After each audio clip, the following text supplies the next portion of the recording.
सीते, मेरी प्रिय, मुझे क्षमा कर देना। ये राम सदैव आपका अपराधी रहेगा। ये संसार आपके त्याग के लिए मुझे ही दोष देगा। इसे कदाचित कोई ही समझे, किंतु संसार के लिए ही मुझे ये करना पड़ा। सीते, आपके बिछोह का ये शूल हर क्षण आपके राम के हृदय को भेदता रहेगा। अब जीवन जिएगा राम, किंतु वो जीवन प्राणहीन होगा। पीर हृदय की किसको सुनाए, आज व्यथित रघुराई।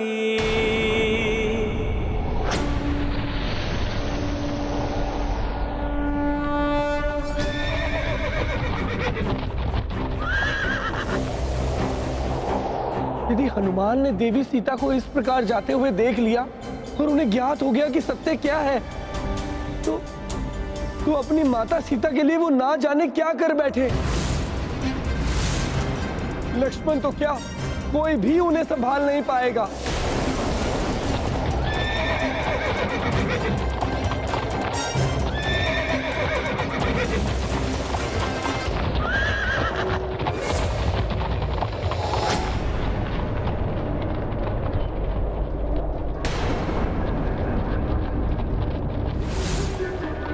सदैव सूर्य की भांति दमकने वाला ये अयोध्या का राजभवन, इसकी आभा क्षीण होती हुई क्यों प्रतीत हो रही है?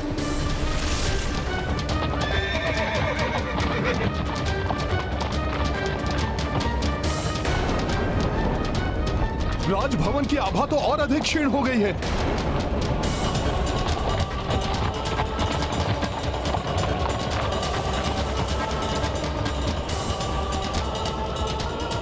सूर्य के समान तेजस्वी सूर्यवंशी प्रभु श्री राम एवं धर्म और सदाचरण की प्रतिमूर्ति माता सीता के रहते हुए अयोध्या का आलोक धूमिल कैसे हो सकता है?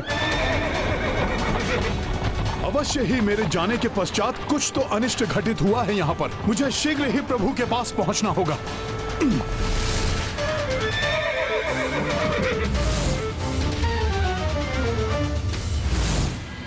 हनुमान अभी तो देवी सीता को नहीं देख पाए, किंतु जब उन्हें श्री राम द्वारा देवी सीता के परित्याग के बारे में ज्ञात होगा तो ना जाने क्या करेंगे हनुमान। कहीं कोई बड़ा अनर्थ ना हो जाए। इतने समय पश्चात प्रभु श्री राम और माता सीता से भेंट होगी। मुझे लग रहा है कि जैसे मैं वर्षों से दूर हूं अपने प्रभु और माता से।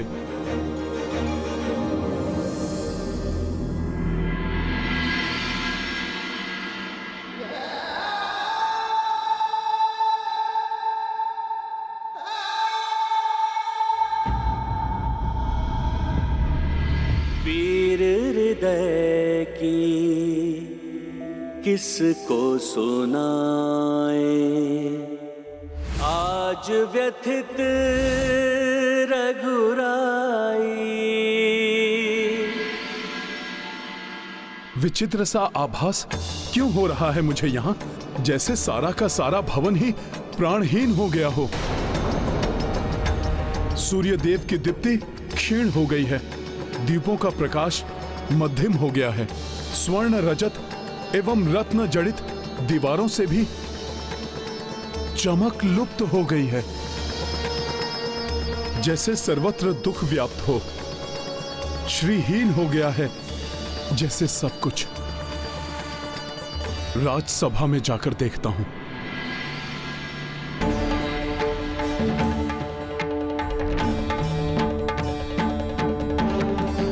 अच्छा, तो सब यहां है।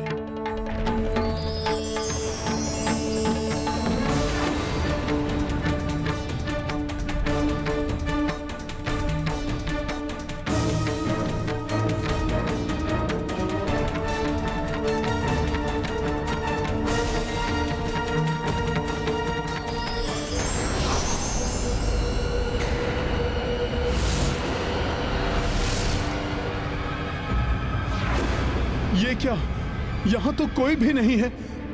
फिर कैसा भ्रम हुआ मुझे? किंतु माता के अदृश्य होने का दृश्य मुझे पुनः क्यों दिखाई दिया?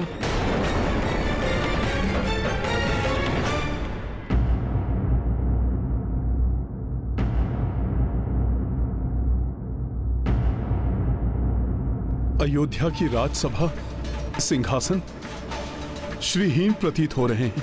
कहां हैं सब? मेरा हृदय डूबा जा रहा है। अवश्य ही कुछ तो अनर्थकारी हुआ है। मेरी अनुपस्थिति में सदैव कोलाहल से गुंजायमान रहने वाला यह भवन आज इतना सूना और अशुभ सा कैसे दिखाई दे रहा है? मैं शत्रुघ्न भैया से पूछता हूं कि सत्य क्या है।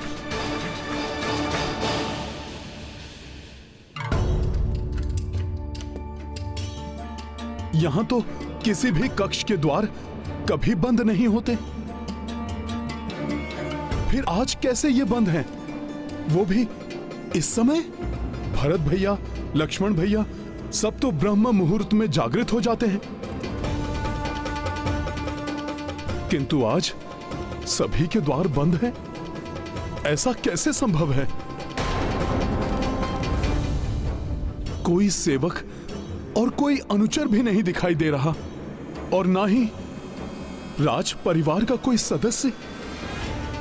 आश्चर्य है, मैं इतने समय भी अयोध्या से बाहर नहीं रहा हूं कि बहुत बड़ी कोई दुर्घटना घट जाए।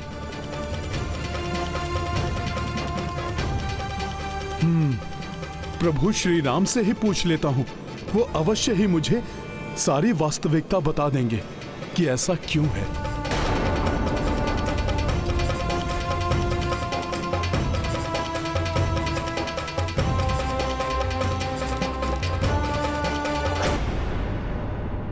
प्रभु से मिलन की प्रसन्नता के स्थान पर दुख के अश्रु क्यों उमड़ पड़े हैं मेरे नेत्रों से? प्रभु,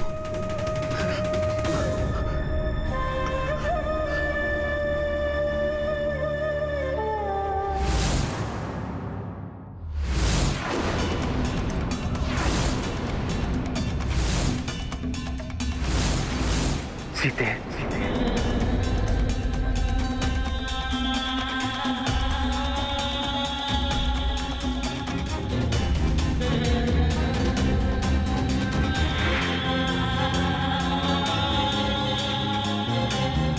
सीते, आप यही हैं ना? मुझे विश्वास है, मैं कितना भी कहूं, किंतु मेरी सीता अपने राम से दूर नहीं जा सकती, नहीं जा सकती।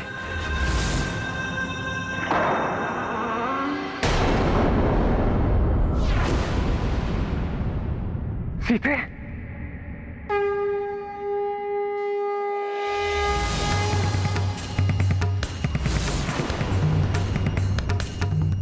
प्रभु, मैं हूं आपका सेवक हनुमान।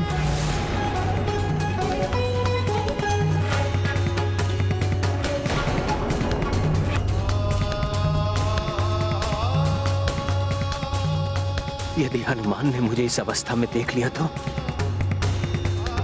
नहीं, हनुमान कैसे अपने प्रभु को इस व्यथित एवं टूटी हुई अवस्था में देख सकेगा? प्रणाम प्रभु, मैं आ गया। प्रभु, राजभवन सूना सूना सा दिखाई दे रहा है। अयोध्या श्रीहीन हुई सी प्रतीत हो रही है।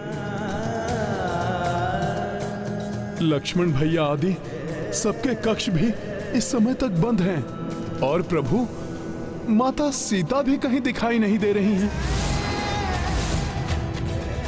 प्रभु, आपके इस भक्त का हृदय प्रथम बार कंपित हो रहा है। प्रभु, प्रभु कोई अनिष्ट तो नहीं हुआ है ना?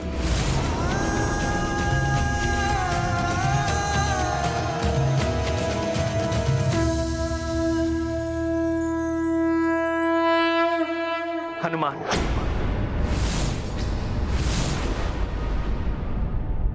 अभी कोई प्रश्न उत्तर नहीं। इस समय मुझे एकांत की आवश्यकता है। किंतु प्रभु, ये मैं बता नहीं रहा हूं हनुमान, ये मेरा आदेश है।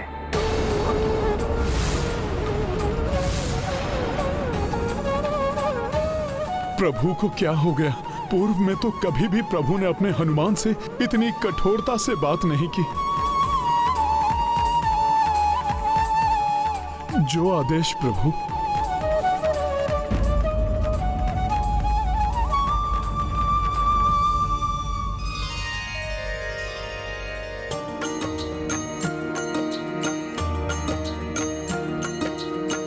पहुँचे नगर कपि उल्लासित, किंतु राम दुखी सिया वंचित। अवध भया श्रीहीन अभागा,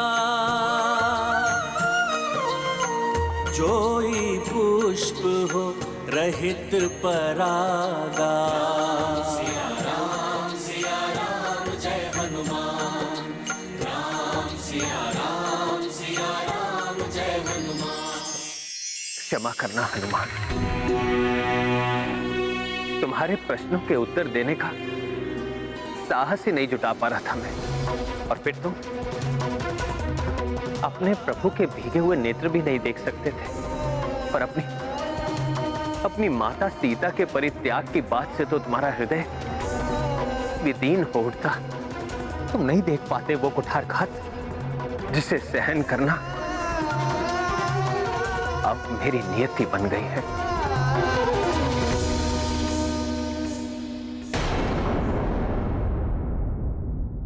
ये मैं बता नहीं रहा हूं हनुमान, ये मेरा आदेश है। अवश्य ही प्रभु अपने इस कठोरता के आवरण में कुछ छुपाने का प्रयास कर रहे थे। कोई बहुत बड़ा दुख या कोई असह्य पीड़ा है, इसलिए मेरा हृदय भी पीड़ित हो रहा है। प्रभु को क्या दुख है? कौन कष्ट पहुंचा रहा है प्रभु को? मैं अवश्य ही ज्ञात करके रहूंगा।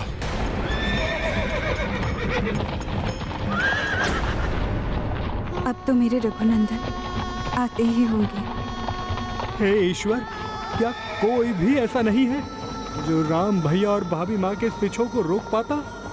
मेरे प्रभु मेरे रहते दुख पाए, ये मैं कदापि नहीं होने दूंगा। भले ही इसके लिए मुझे किसी से भी युद्ध करना पड़े, मैं करूंगा। प्रभु एवं माता के समस्त दुख मैं स्वयं पर ले लूंगा।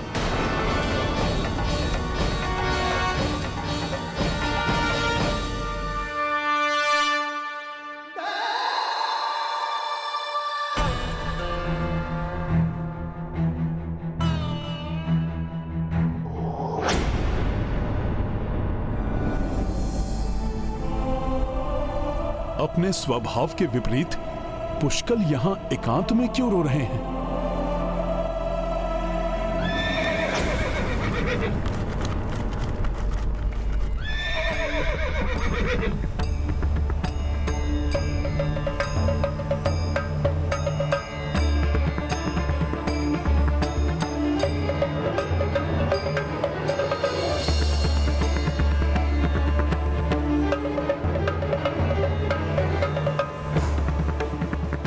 लक्ष्मण भैया, यहाँ नदी के तट पर आपने रथ क्यों रोक दिया? प्रतीत होता है मेरे स्वामी ने मुझसे यही मिलने का स्थान नियत किया है।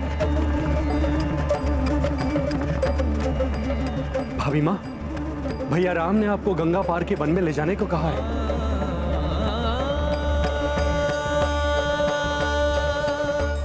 अच्छा, अर्थात नदी के पार अवश्य स्वामी कोई अत्यंत सुंदर और अमूल्य उपहार देने वाले हैं मुझे। वहां से आगे वो स्वयं चलेंगे मेरे साथ। प्रणाम माता, मैं केवट। पूर्व में मुझे प्रभु के चरण धोने का सौभाग्य प्राप्त हुआ था, उसी प्रकार इस बार आपके चरण धोने की अनुमति प्राप्त हो तो इस सेवक का जीवन धन्य हो जाएगा।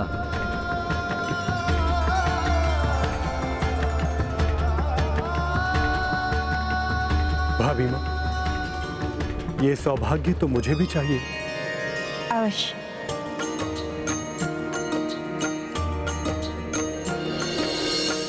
माता पद प्रक्षालन लाए, लक्ष्मण के वट जल भर लाए,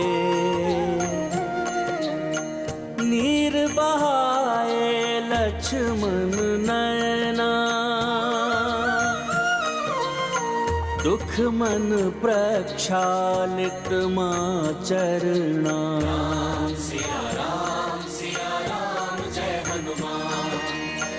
उत अश्रु में डूबे रघुराई, उत्तर का से कपि नहीं पाई। देव दुखी पीड़ित मां गौरी, टूटी राम सिया की जोड़ी। सिया राम जय हनुमान, राम सिया राम जय हनुमान।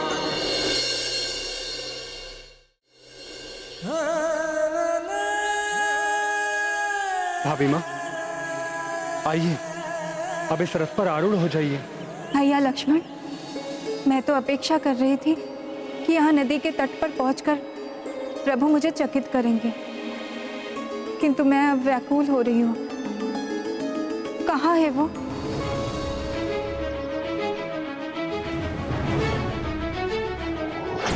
राजकुमार पुष्कल, क्या हुआ है? क्यों रो रहे हैं आप पुत्र? और माता सीता कहाँ हैं? प्रभु यहाँ नहीं आएंगे भाभी माँ। अब यहाँ माता से मिलने की आस त्याग दीजिए हनुमान जी। माता आपको यहाँ नहीं मिलेंगी। प्रभु श्री राम ने माता सीता को वनवास के लिए भेज दिया हनुमान जी।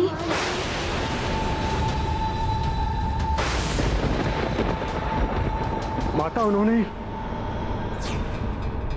क्या हुआ भैया लक्ष्मण? आप कहते कहते रुक क्यों गए? प्रभु यहाँ नहीं आएंगे तो कहाँ आएंगे? भाभी माँ, सर्वप्रथम भैया ने मुझे आपको वनों के बीचों बीच ऋषियों के आश्रम के समीप ले जाने का आदेश दिया है। फिर हमें विलंब किए बिना आगे बढ़ना चाहिए। मुझे ज्ञात है मेरे प्रभु अवश्य ही वहां मेरे साथ होंगे। एक धोबी के दुर्वचनों के कारण इतना कुछ घट गया, अर्थात वो रथ जो मैंने जाते देखा था, माता सीता उसी में थी। प्रभु ने माता को त्याग दिया, ये उन्हें ज्ञात भी नहीं है। वो तो इसी आस में गई है कि जब वो वन पहुंचेंगी तो प्रभु स्वयं उनको चकित करेंगे। संकट मोचन हनुमान जी, आप ही इस संकट को हरिए।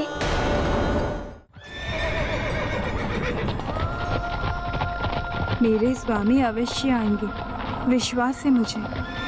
अब माता को और अंधकार में रखना उचित नहीं, किंतु उनसे सत्य कहूं भी तो कैसे? प्रभु श्री राम ने राजधर्म निभाया है राजकुमार पुष्कल, और मैं पुत्र धर्म निभाऊंगा। राजा की मर्यादा ने माता सीता को वनवास भेज दिया, तो पुत्र धर्म का पालन करते हुए मैं भ्राता लक्ष्मण को प्रभु श्री राम के आदेश का पालन करने से रोक दूंगा। माता की रक्षा का दायित्व निभाऊंगा मैं।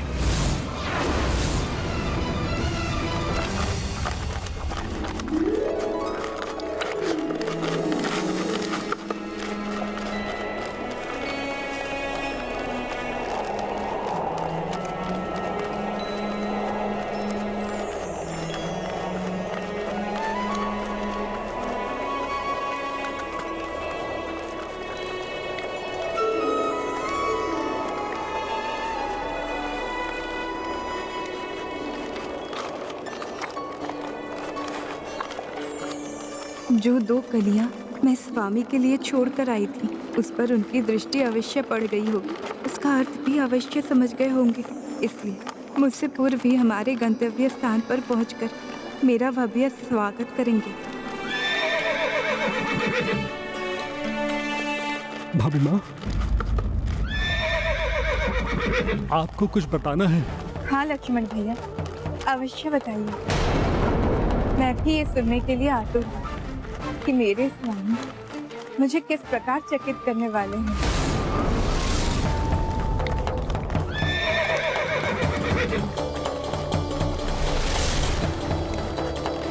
भाभी माँ, राम भैया ने। लक्ष्मण भैया रुक जाइए।